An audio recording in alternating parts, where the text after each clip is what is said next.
Hello and welcome to Do-It-Yourself channel. Today I will show you where to find the option and how to turn on and set up work mode in our modes and routines in Samsung Galaxy A55 phone.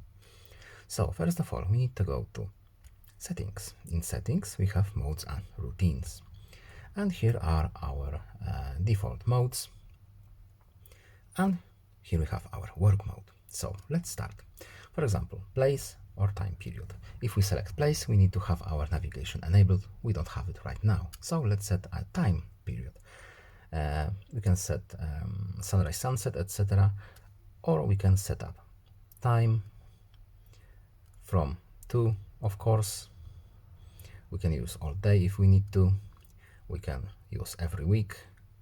We can use every day. We can change our days that this mode will be on. We can change months, whatever we need, and our schedule is set. Yes, do not disturb. Do we want? Let's say we want. We can customize don't disturb a little bit. Next. Do we want power saving? Let's say we want. Next. And now our work mode is turned on. And that's it. So I hope this video is helpful to you. Please leave a like and subscribe. Have a nice day and see you in the next video. Bye.